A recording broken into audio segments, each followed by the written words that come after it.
Bonjour, je vous retrouve pour l'analyse de la rétrogradation de la planète Vénus qui a lieu du 19 décembre au 29 janvier entre le 27e degré et le 12e degré du Capricorne.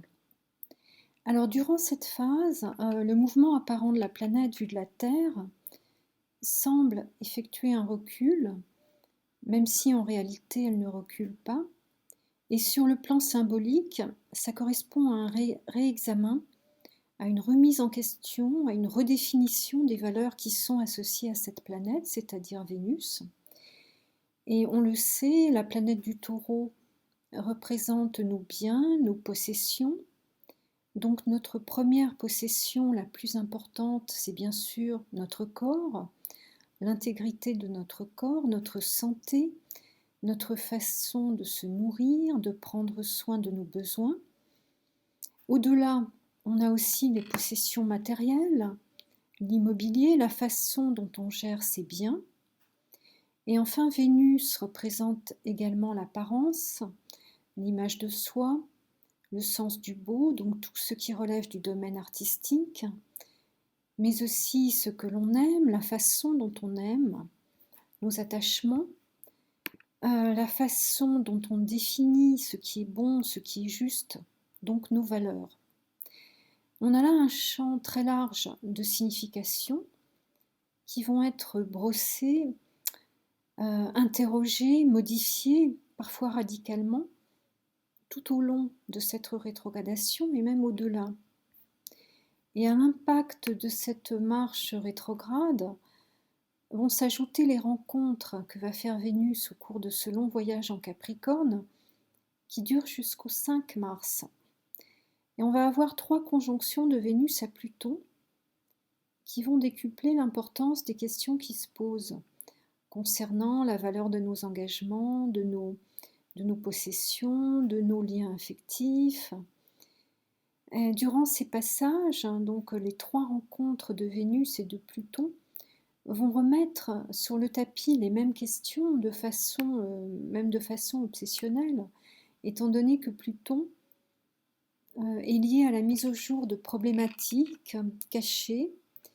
Pluton est très lié aux questions de pouvoir, de manipulation, de relations toxiques. Pluton est également l'expression de la richesse. Donc tout cela ouvre un champ de réflexion très profonde. Alors voyons à présent les dates de ces conjonctions. Donc la première a eu lieu le 11 décembre avec une Vénus en marche directe. La deuxième a lieu le 25, le jour de Noël, qui est très chargé astrologiquement, avec Vénus rétrograde. Et la troisième le 3 mars, avec une Vénus à nouveau directe. Et ce sera une conjonction Vénus-Mars-Pluton sur le 28e degré du Capricorne. Et c'est une configuration extrêmement passionnelle, étant donné que Mars et Pluton sont associés au désir, Pluton représentant l'octave supérieure de Mars. Et si on se projette encore au-delà, on a le 1er janvier 2023 une autre conjonction de Vénus et de Pluton, toujours sur ce 28e degré du Capricorne, ce qui laisse penser d'une part que cette problématique Vénus-Pluton va être dominante tout au long de cette prochaine année 2022, et d'autre part que l'impact va être véritablement très fort pour ceux d'entre nous qui ont des planètes sur ce 28e degré du Capricorne. Alors si on considère le Soleil, cela correspond à une naissance autour du 18-19 janvier, mais bien sûr, comme toujours, vous êtes concerné. Si vous avez un autre point important de votre thème natal sur ce 3e décan du Capricorne, comme l'ascendant, comme la lune, comme la planète maîtresse de l'ascendant, etc. Alors, qui est touché en priorité par cette rétrogradation de Vénus? Déjà, comme je viens de le dire, les Capricornes des 2e et 3e décans notamment, et ceux qui ont des planètes importantes sur ces décans. Si vous n'avez pas de planète en Capricorne, il faut regarder quelle est la maison correspondante dans votre thème natal C'est une maison qui est déjà très sollicitée avec le passage de Pluton. Pluton représente, comme on le sait, le point de votre thème où vous avez depuis plusieurs années le maximum de pression. Si la rétrogradation de Vénus touche 2 maisons, il faut prendre en compte les significations de ces 2 domaines avec une attention plus particulière pour la maison dont la pointe, c'est-à-dire le début, tombe en Capricorne. Et par ailleurs, si vous avez une Vénus qui domine votre thème, par exemple si vous avez un soleil ou un ascendant en taureau ou en balance, vous êtes également très sensible à ces configurations planétaires. Donc comme je l'ai déjà dit, Vénus rétrograde remet en question les valeurs communément admises. Par exemple, une personne qui a Vénus rétrograde dans sa carte natale se situe à contre-courant des valeurs dominantes. Dans ses significations habituelles, Vénus, c'est la recherche du bien-être, de l'harmonie, de la beauté. Et dans le signe du Capricorne, elle va représenter avant tout une recherche de sécurité, d'un ancrage, d'un engagement. Donc au terme de cette rétrogradation, on peut se défaire de certains engagements, refuser un certain nombre de sécurités, rompre avec des relations toxiques, par exemple. Une signification de cette conjonction Vénus-Pluton, cela peut être un point de prise de conscience, même de rupture, par rapport à une relation manipulatrice. On peut s'interroger sur le rapport entre la façade d'une personne et sa nature réelle. Pluton fait remonter à la surface des choses cachées. Il peut y avoir des remontées émotionnelles, des chocs, des événements que l'on a occultés et qui remontent en surface, par exemple, à la faveur d'événements, de rencontres. Tout ce qui va réactiver en fait certaines mémoires. Alors les rétrogradations de Vénus sont moins fréquentes que celles de Mercure. La dernière avait eu lieu dans le signe des Gémeaux du 13 mai au 25 juin 2020, entre le 22e et le 6e degré du signe. Donc vous pouvez vous référer à ce qui s'est passé pour vous à ce moment-là, en termes de communication, d'apprentissage, de contact avec les enfants, de voyage, de démarche commerciale. Je rappelle que cela se situe au lendemain du premier confinement qui s'est achevé le 11 mai. Donc, quelles ont été les conséquences concrètes de cette mise à l'arrêt forcé de ces activités sur nos vies?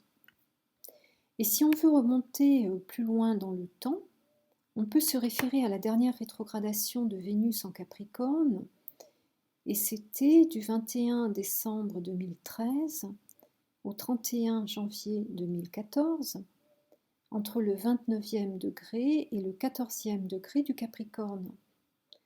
Alors c'est un petit peu loin, ça demande un petit peu de réflexion. Que s'est-il passé donc dans votre vie à ce moment-là qui pourrait éclairer les enjeux actuels sans reproduire exactement les mêmes situations? En sachant qu'à ces dates, Vénus s'est trouvée proche de Pluton le 31 janvier, mais qu'on n'a pas eu, comme cette fois-ci, 3 et même 4 conjonctions exactes, ce qui va donner une insistance beaucoup plus forte sur les problématiques de destruction-régénération qui sont liées à Pluton. Alors à présent, regardons plus en détail donc les phases de cette rétrogradation. Du 19 décembre au 9 janvier, Vénus recule en direction du Soleil.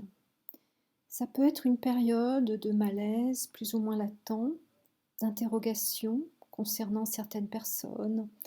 Quel est leur degré de sincérité, d'authenticité? Quel est le rapport entre l'image projetée et la vérité?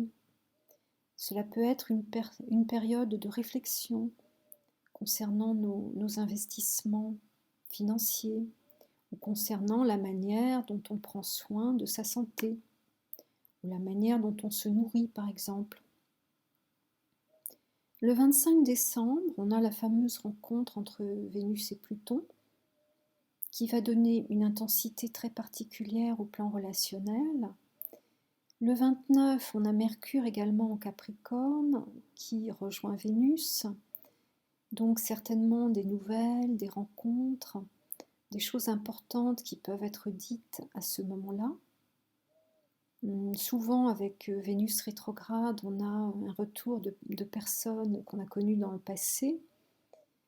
Donc cela peut être le cas. Et le 9 janvier, donc on arrive à un moment culminant de cette rétrogradation, c'est-à-dire la rencontre Vénus-Soleil qui se produit sur le 19e degré du Capricorne. Ça correspond à la carte qui accompagne cette vidéo. En bas de la carte, vous voyez le Soleil et Vénus qui sont en trigone à Uranus et assez proches de Pluton. Donc si on se réfère par exemple au degré symbolique de ce 19e degré du Capricorne, on a l'image suivante. Sur un rocher, battu par une mer démontée, un homme est debout, avec 2 pieds à chaque jambe, enraciné dans le roc. Il est donc question dans cette image d'une tempête et de la nécessité d'un ancrage solide pour résister à cette tempête. On fait appel aux forces de résistance face aux éléments, au contexte, à l'adversité. Donc chacun peut faire le lien avec sa situation, avec différents événements.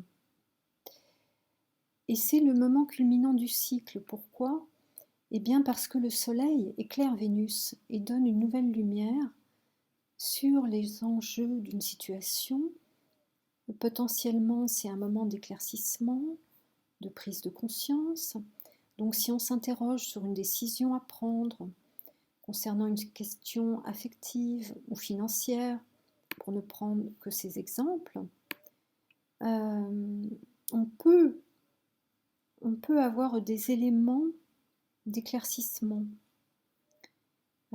Concrètement, si on a un contrat à signer concernant une affaire immobilière ou autre, un investissement, ou si on a un désir de changer quelque chose dans sa situation affective, un désir de revoir, d'améliorer son apparence, on peut être éclairé à ce moment-là, mais il est aussi assez important de ne prendre aucune décision ferme avant la fin de la rétrogradation, c'est-à-dire fin janvier et même début février, puisque nous aurons parallèlement une rétrogradation de Mercure entre Verseau et Capricorne jusqu'au 4 février. Et nous aurons également une rencontre Mercure-Pluton le 29 janvier, toujours sur ce 28e degré du Capricorne. Donc, il faut bien regarder ce qui se passe, ce qui est en train de se transformer profondément dans le domaine correspondant au Capricorne dans votre carte natale. Pour résumer, la marche rétrograde de Vénus nous amène à reconsidérer nos engagements, nos relations, notre rapport à l'argent et au pouvoir, pour s'aligner avec ce que l'on est véritablement. Alors que ce soit dans le domaine affectif ou financier, ce n'est pas le bon moment pour démarrer quelque chose de nouveau. C'est un moment au contraire de réajustement. Par exemple, on peut renégocier un contrat, un prêt. On peut se réorganiser sur le plan matériel. Ce n'est pas non plus un bon moment pour acquérir des biens, sauf s'il s'agit d'antiquités ou d'objets d'occasion. Évidemment, on peut être amené à juger différemment certaines relations, être mieux éclairé sur l'authenticité de certaines personnes, retrouver, comme je l'ai dit, des relations issues du passé. Éventuellement, on peut être amené à se défaire d'une relation toxique. Donc, vous le voyez, ce sont des processus complexes et tout n'est pas forcément visible de façon immédiate. Donc, le plus important, c'est toujours de bien observer ce qui se passe pour vous dans cette fin d'année 2021 et ce début d'année 2022, qui sont très riches, mais aussi très agités sur le plan astral. Alors j'en termine avec cette étude ciblée sur Vénus. Si vous appréciez cette vidéo, bien sûr, n'hésitez pas à la partager et à me laisser des commentaires en lien avec ce que vous vivez. À bientôt!